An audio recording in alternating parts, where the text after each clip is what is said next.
दोस्तों एपिसोड बहुत ही मजे होने वाली है। सस्पेंस, एक्शन और रोमांस शामिल है।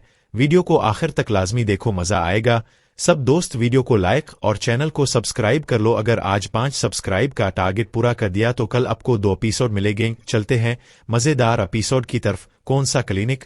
पूजा ने पूछा। मैंने इसे वो नाम बता दिया जो बिच्छू राम से मालूम हुआ था। फिर बोला, निरंजन को बिच्छू राम और 2 दूसरे आदमियों के मरने की इत्तला पहुंच चुकी होगी। बिच्छू राम के बारे में शायद वो इस शक में मुत्तला होगा कि इसे कहीं गायब कर दिया गया है, लेकिन मैं इसे कुछ सोचने का मौका नहीं देना चाहता। कल रात ही इसे निमट लिया जाए। शारदा क्लिनिक तो यहां से ज्यादा दूर नहीं, ज्यादा से ज्यादा 1 मील का फासला है। देवी ने गुफ्तगू के दौरान पहली मर्तबा जुबान खोली। और मैं इस क्लिनिक की मालिका डॉक्टर शारदा को भी अच्छी तरह जानती हूं। ये कई मर्तबा हमारे रेस्तुरान में अपने दोस्तों के साथ आ चुकी है, और जब इसके यहाँ कोई तकरीब होती है तो केटरिंग की सर्विस हमारे रेस्तुरान को ही दी जाती है। वो बहुत महंगा क्लिनिक है, बड़े बड़े लोग ही वहां जाते हैं। मेरी आंखों में चमक उभर आई। इसका मतलब है तुम 1-2 दिन के लिए वहां दाखला ले सकती हो? क्यों भाई, मुझे क्या तकलीफ है? देवी ने मुझे धूरा। अभी मैं तुम्हारे पेट में एक जोरदार घूंसा मारो तो तुम्हें बहुत सी तकलीफें लाहिक हो सकती हैं, मैंने कहा। उन जैसे प्राइवेट क्लिनिकों में दाखिल होने के लिए किसी खास वजह या बीमारी की जरूरत नहीं होती। बहाना भी तो कोई चीज होती है। दौलतमंद लोगों को तो छींक भी आती है तो वो इलाज के लिए विलायत और अमेरिका भाग जाते हैं, लेकिन मैं इतनी दौलतमंद तो नहीं। ओ कम आन, मैंने इसे टोक दिया। मेरी बात को समझने की कोशिश करो। समझ गई, देवी ने फौरन इस बात में सर हिला दिया। और फिर हम देर तक मंसूबा बनाते रहे। हम तीनों ने हर पहलू से इस मंसूबे का जायजा लिया। अंदेशा सिर्फ इस बात का था कि आखिरी लम्हों में निरंजन को कोई शुबा ना हो जाए, वो अपना प्रोग्राम तब्दील ना कर दे। लेकिन बहरहाल मुझे 99% यकीन इस बात का था कि हमारा मंसूबा कामयाब होगा। शाम का झटपट्टा था। राजेंद्र मार्ग के शॉपिंग एरिया में बड़ी रौनक थी। तमाम रेस्तुरान पूरी तरह आबाद थे। फुटपाथों पर खाने पीने की चीजों के ठेलों पर भी गाहक नोश नोश में मशगूल थे। दुकानों की बत्तियां जगमगा उठी थीं। मैं और अंजलि हाथ में हाथ डाले दुकानों के सामने फुटपाथ पर उधर उधर देखते हुए इस तरह चल रहे थे जैसे पहली मर्तबा इस शहर में आए हों। अंजलि ने जो राजस्थानी लिबास पहन रखा था, इसकी तराश ऐसी थी कि इसके बदन की झलकियां वाज़े तौर पर दिखाई दे रही थीं। मैं भी राजस्थानी लिबास में था, लेकिन मेरे और अंजलि के हुलियों में जमीन आसमान का फर्क था। वो अपनी अलग रही थी और मुझे देखकर हर कोई अंदाजा लगा सकता था कि सीधा जंगल से आ रहा हूं। अक्सर लोग मुड़कर हमारी तरफ देख रहे थे। हम चौक के करीब एक रेस्तुरान में दाखिल होकर एक ऐसी जगह पर बैठ गए जहां से बाहर का नजारा भी किया जा सकता था। इस रेस्तुरान से सामने सड़क के दूसरी तरफ एक बहुत बड़ा शराब खाना था। ये वही चौक था जहां 2 साल पहले अंजलि और निरंजन में लड़ाई हुई थी और निरंजन ने इसे बेलिबास करके बालों से पकड़कर सड़क पर घसीटा था। इस इलाके में कुछ लोग अंजलि को जानते भी थे। जब रेस्तुरान में दाखिल हुए तो काउंटर पर बैठे हुए मटके जैसी तोंद वाले सेठ ने अजीब सी नजरों से हम दोनों की तरफ देखा था। रात को मैंने जो मंसूबा बनाया था, इसमें देवी को सबसे ज्यादा अहम किरदार अदा करना था। वो आज सुबह चली गई थी और उनके वापस न आने का मतलब था कि इसने शारदा क्लिनिक में दाखिला ले लिया था। मेरे हवाले से इसे कोई नहीं जानता था। निरंजन भी इस क्लिनिक में था और देवी को इसे अपने हसन और शबाब के जाल में फंसा कर क्लिनिक से बाहर निकालना था और इसी चौक पर लेकर आना था। मुझे उम्मीद थी कि देवी को अपने मकसद में नाकामी नहीं होगी। निरंजन जैसे अय्याश मर्द देवी जैसी हुसैन औरतों के जाल में बड़ी आसानी से फंस जाते हैं। इस वक्त 7 बजने वाले थे। मैं और अंजलि चाय पी चुके थे। मैंने वेटर को बिल भी अदा कर दिया था। मैं बार बार सामने वाले शराब खाने की तरफ देख रहा था। 100 बजे के करीब बगैर नंबर की एक जीप शराब खाने के सामने आकर रुकी। जीप में 4 अफराद थे। ड्राइविंग सीट पर निरंजन था। वो दराज कद और कसरती बदन का मालिक था। सरगंजा था, शेव बना हुआ था और मूंछें इतनी बड़ी थीं कि 2-3 साल की उम्र का बच्चा उन्हें पकड़कर झूला झोल सकता था। इसके साथ वाली सीट पर देवी बैठी हुई थी। इसने साड़ी पहन रखी थी। पिछली सीट पर 2 आदमी बैठे हुए थे। वो शक्ल और हुलिये ही से छटे हुए बदमाश लग रहे थे। उनमें एक के हाथ में चौड़े ब्लेड वाली तलवार थी और दूसरे के हाथ में कोई हथियार। जीप रुकने के चंद सेकंड बाद ही शराब खाने के बाहर खड़े हुए लोग इधर उधर खिसकने लगे। भील पूरी, चाय और नारियल बेचने वाले 2 ठेले भी खड़े थे। ठेले वाले भी अपने ठेले धकेलते हुए वहां से दूर हटने लगे। शायद वो लोग जानते थे कि किसी जगह निरंजन जैसे आदमियों की मौजूदगी का सबब हंगामों के सिवा कुछ नहीं होता। मैंने अंजलि को इशारा करते हुए उठकर रेस्तुरां से बाहर आ गया। वो भी मेरे साथ ही बाहर निकली थी। हम एक तरफ खड़े होकर सामने देखने लगे। निरंजन ने पीछे मुड़कर अपने आदमियों से कुछ कहा। वो दोनों जीप से उतरकर शराब खाने में घुस गए। उनके अंदर दाखिल होते ही शराब खाने में अफरातफरी सी मच गई। चंद मिनट बाद वो एक आदमी को मारते पीटते हुए बाहर ले आए। वो आदमी चीख चीख कर कुछ कह रहा था, मगर वो दोनों इसे बुरी तरह पीटते हुए जीप के करीब ले आए। निरंजन ने इससे कुछ पूछा, फिर इसके सीने पर ऐसी जोरदार लात मारी कि वो बिलबिलाता हुआ पुश्त के बिल गिर पड़ा।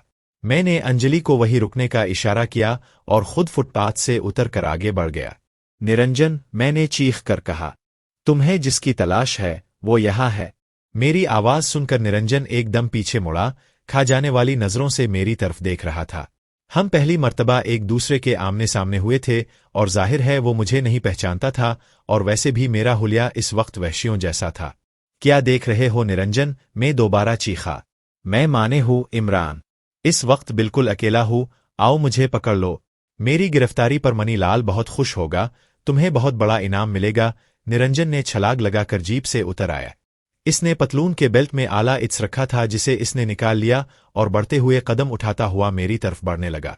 आज तुम्हारी मौत भी आ गई है। जो तुमने मुझे ललकारा है वो खूनखार भेड़िए की तरह घरा रहा था। आज तक तुम बचते रहे हो, मगर निरंजन से सामना पहली मर्तबा है। आज यहां तुम्हारी लाश ही गिरेगी। मैं भी चाहता हूं कि आज कुछ हो जाए, मैंने जवाब दिया। आज तक तो तुम लोग हमेशा की तरह भागते रहे हो, लेकिन अब मैं तुम्हें भागने का मौका नहीं दूंगा। निरंजन के दोनों गुर्गे भी मेरी तरफ बढ़े, लेकिन अचानक ही किसी तरफ से दो आदमी बरामद हुए। उन दोनों के हाथों में पिस्तौल थे। उनमें एक शक्तिराम था और दूसरा भानो। उन्होंने बड़ी फुर्ती से निरंजन के दोनों गिरगों को अपने हथियारों की जब पर ले लिया। अबे शक्तिराम चीखा, तुम दोनों अलग रहो और ये हथियार और बिले फेंक दो। उन दोनों ने अपने हथियार फेंक दिए, जिन्हें एक और आदमी ने दौड़कर अपने कब्जे में ले लिया। वो मिट्ठू था। उनका चौथा साथी भी वहीं कहीं मौजूद था। चौक वीरान हो रहा था। लोग कोनों खुदरों में दबक रहे थे। अपने आदमियों को मेरे आदमियों की गिरफ्त में देखकर निरंजन के चेहरे पर एक लम्हे को तगय्युर सा नुमुदार हुआ था, मगर इसने फौरन ही अपनी कैफियत पर काबू पा लिया। मैं खाली हाथ था, इससे शायद निरंजन का हौसला बआ था। वो ललकारता हुआ और आला लहराता हुआ मेरी तरफ लपका। इसका ख्याल था कि मैं भेड़िए की तरह अपनी जगह पर खड़ा रहूंगा और वो मेरे सीने में पैवस्त कर देगा। वो जैसे ही करीब पहुंचा, मैं इधर उधर हटने के बजाय बड़ी तेजी से नीचे बैठ गया। निरंजन अपनी जोंक में मुझसे टकराया और कलाबाजी खाता हुआ सड़क पर गिरा। आला इसके हाथ ही में था। मैं बड़ी फुर्ती से अपनी जगह से उठ गया और निरंजन को संभलने का मौका दिए बगैर इस पर ठोकरों की बारिश कर दी। मैं जानता था कि अगर इसे संभलने का मौका मिल गया तो मैं आसानी से इस पर काबू नहीं पा सकूंगा। मुझे इस बात का भी अंदेशा था कि कुछ और गुंडे यहां ना पहुंच जाए, और जाहिर है वो निरंजन ही का साथ देंगे। मैं एक तसलसल से इस पर ठोकरें बरसाता रहा और बिलाखिर एक बार निरंजन को मौका मिल गया। इसने आला से हमला किया तो आला की नोक मेरी कमीज की आस्तीन को चीरती हुई निकल गई। हल्का सा जख्म मेरे बाजू पर भी लगा था। निरंजन ने दूसरा वार किया। अपने आप को बचाने की कोशिश में मैं लड़खड़ा गया और पुश्त के बिल गिरा, लेकिन शक्ति और भानो वगैरह चीख चीख कर मेरी हौसला अफजाई कर रहे थे। निरंजन ने छलांग लगा दी। मैं बड़ी फुर्ती से एक तरफ हिट गया। निरंजन लड़खड़ाते हुए संभल गया, लेकिन मैं इससे पहले ही संभल चुका था। निरंजन ने हमला किया। मैं इस मर्तबा न सिर्फ अपने आप को बचा गया, बल्कि इसकी टांगों के बीच में जोरदार ठोकर भी मार दी। वो हलहिलाता हुआ दोहरा हो गया। आला इसके हाथ से निकल कर गिर गया। ठोकर जिस्म के नाजुक तईन हिस्से पर लगी थी। ऐसी जगह पर चोट तो बड़े से बड़े सूरमा को भी सजदे में गिरा देती है। वो नीचे को झुका हुआ था। मैंने इसके मुंह पर ठोकर लगाई। वो चीखता हुआ सीधा हो गया। मेरी तीसरी ठोकर भी इसकी टांगों के बीच में लगी थी। वो इस मर्तबा सजदे में गिर गया। इसने दोनों हाथ टांगों के बीच में दबा रखे थे। मैंने एक लम्हे को उधर देखा। दूर दूर लोग खड़े ये तमाशा देख रहे थे, और फिर इस लम्हे में ने अंजलि को अपनी जगह से हरकत करते हुए देखा। वो चीखती हुई हमारी तरफ आ रही थी। अंजलि ने आला उठा लिया।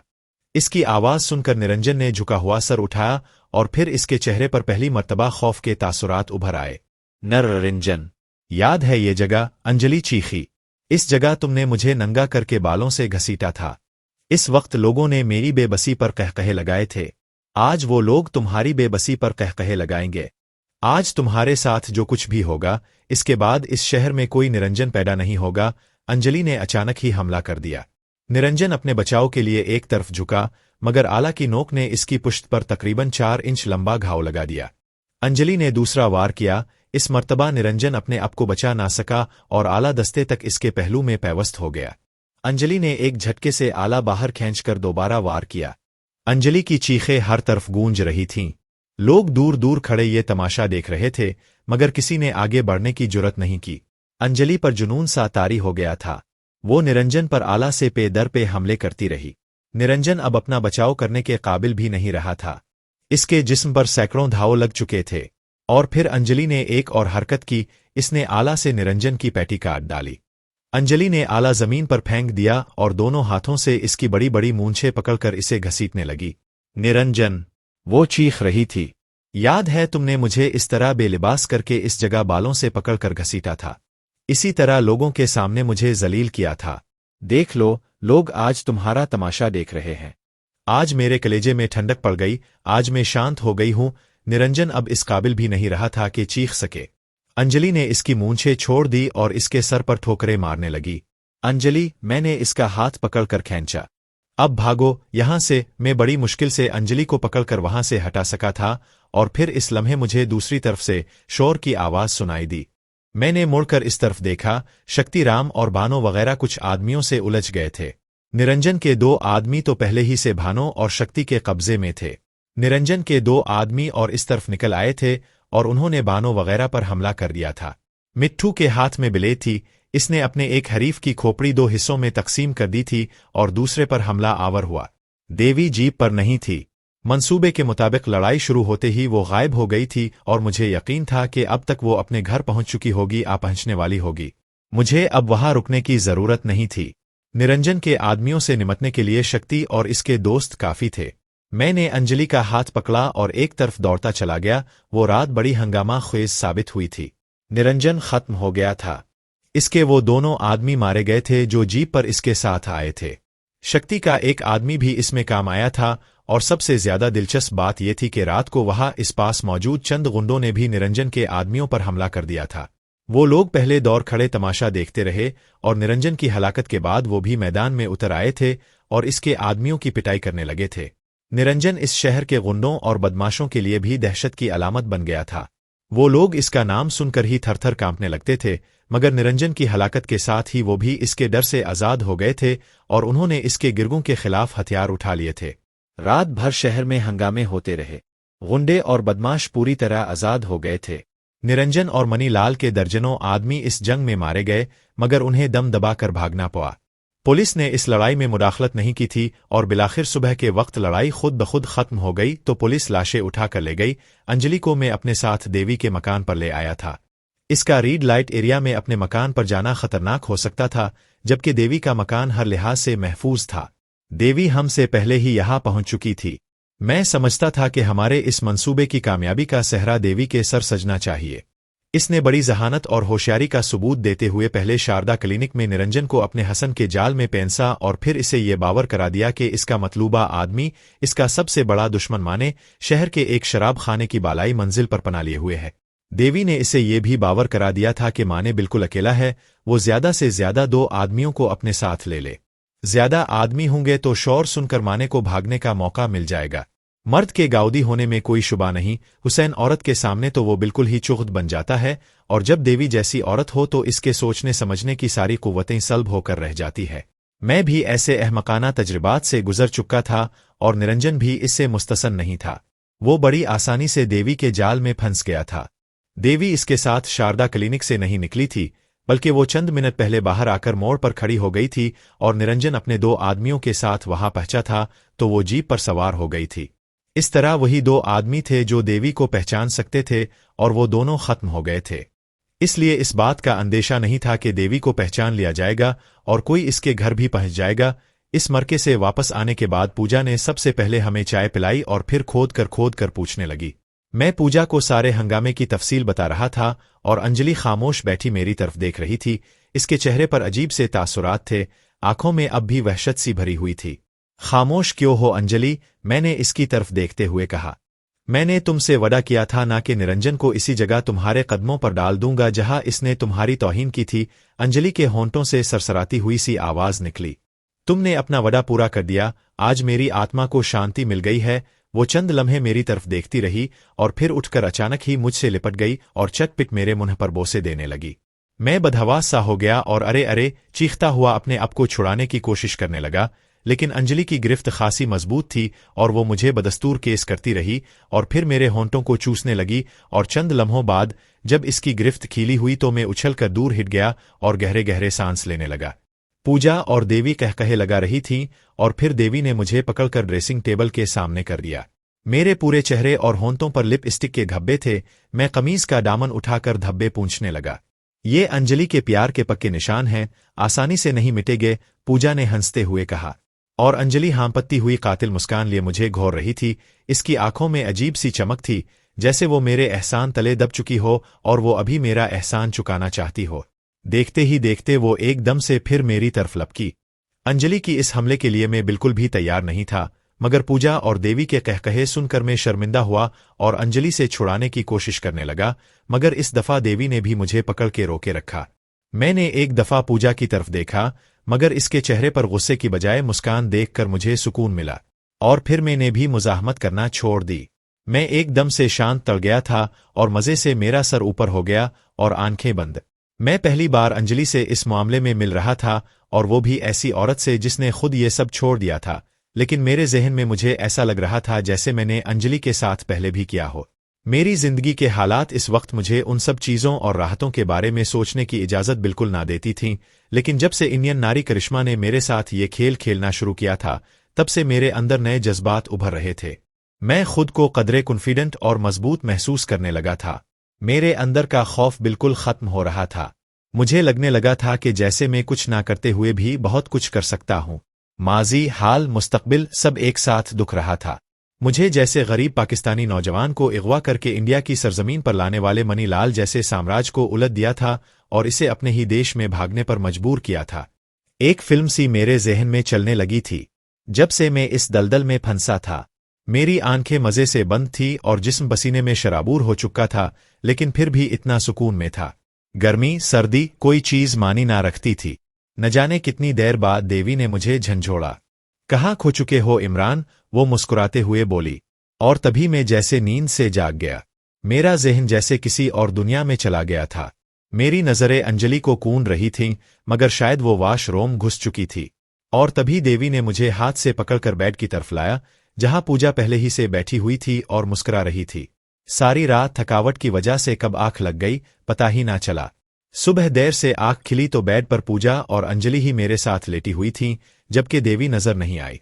आंख मिलते हुए जब अपने पास नजर दौड़ाई तो अंजलि की उठी हुई थी। कमरे में अजीब खामोशी छाई हुई थी। अंजलि ने आंखें खोली और पलटकर मुझे देखकर समाइल की। कितने दिनों से इंतजार कर रही थी मैं खुद को किसी खास इंसान को सौंपने की, तुम्हें पता भी है इमरान, लेकिन आज मैं बहुत खुश हूं आपकी वजह से।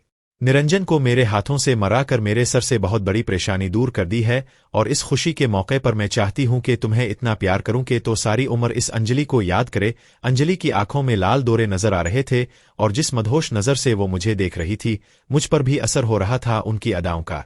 मैंने उनकी आंखों में देखते हुए बस हाँ में सर हिलाया तो एकदम से उन्होंने मेरा सर पकड़कर अपनी तरफ झुकाते हुए मेरे होंठों पर अपने होंठ रख दिए।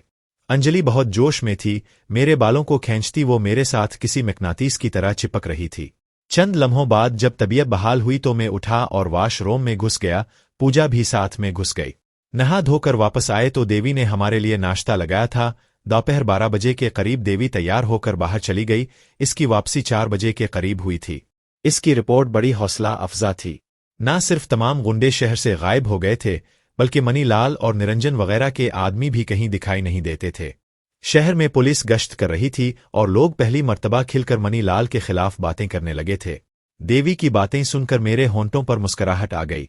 जब मैं इस शहर में आया था तो मनी लाल के खिलाफ जुबान को हरकत देना तो किया, सोचना भी बहुत बड़ा जुर्म समझा जाता था। लोग सहमे हुए थे। यहां मनी लाल का राज था। होटलों, तफरीगाहों और मंदिरों में भी इसके गुर्गे दंदनाते फिरते थे। वो जिसे चाहे पकड़ कर ले जाते। मनी लाल के खिलाफ एक लफ्ज भी मुंह से निकालने वाले को बेदर्दी से मौत के घाट उतार दिया जाता। पुलिस वाले खामोश खड़े तमाशा देखते रहते। कई पुलिस अफसर भी मनीलाल के इताब का शिकार बनकर अपनी जिंदगियों से हाथ धो बैठे थे।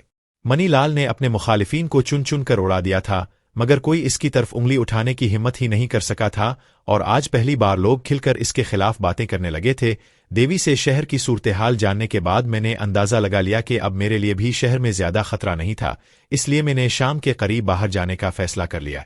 दाढ़ी मूंछें बेतहाशा बड़ी हुई थीं, उन्हें मैंने यूं ही छोड़ दिया। धोती कट्टा पहनने के बाद सर पर सफेद लंबूतरी टोपी रख ली और माथे पर सुर्ख टीका लगा लिया।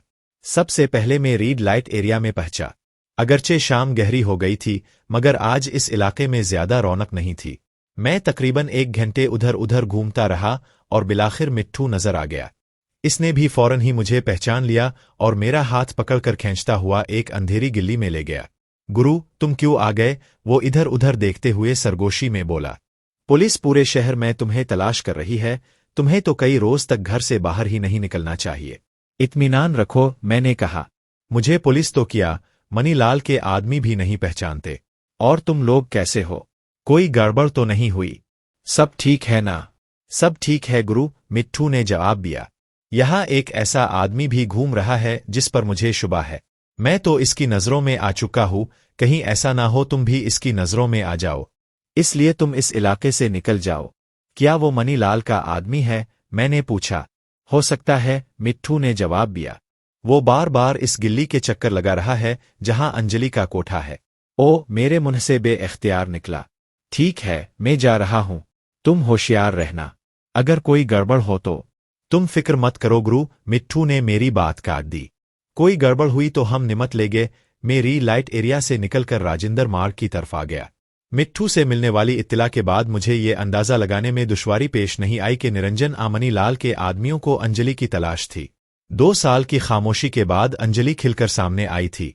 इसने सैकड़ों लोगों के सामने आला के पे दर पे वार करके निरंजन को मौत के घाट उतारा था, इसे नंगा करके मूंछों से पकड़कर घसीटा था। सबसे बड़ी बात यह कि मैं इसके साथ था।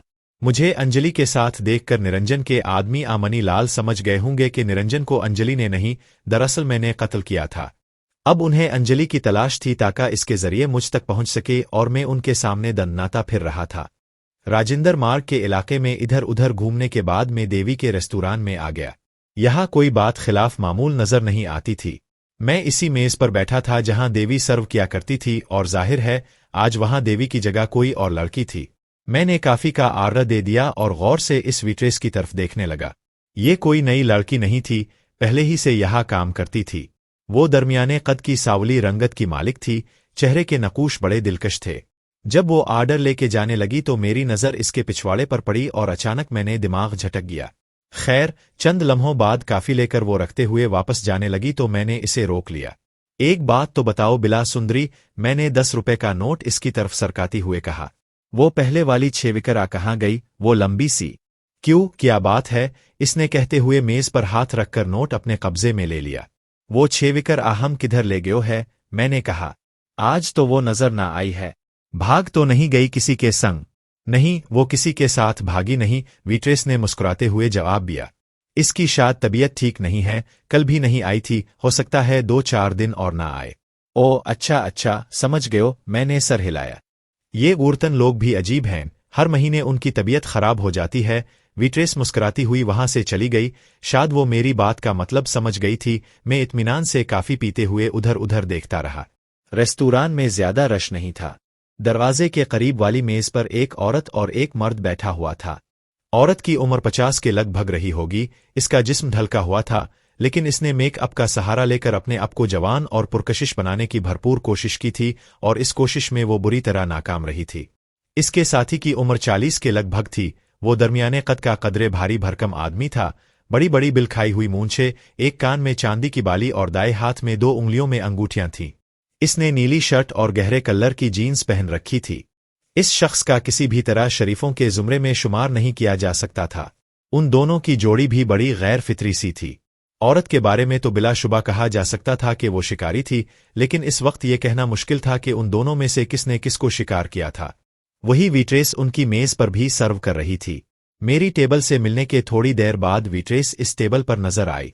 इसने एक प्लेट जिसमें गालिबन बिल रखा हुआ था, इस आदमी के सामने रख दी और झक कर मुस्कुराते हुए कुछ कहा भी था। मैंने इस शख्स के चेहरे पर ऐसे तासुरात नमूदार होते देखे जैसे वो चौंक गया हो।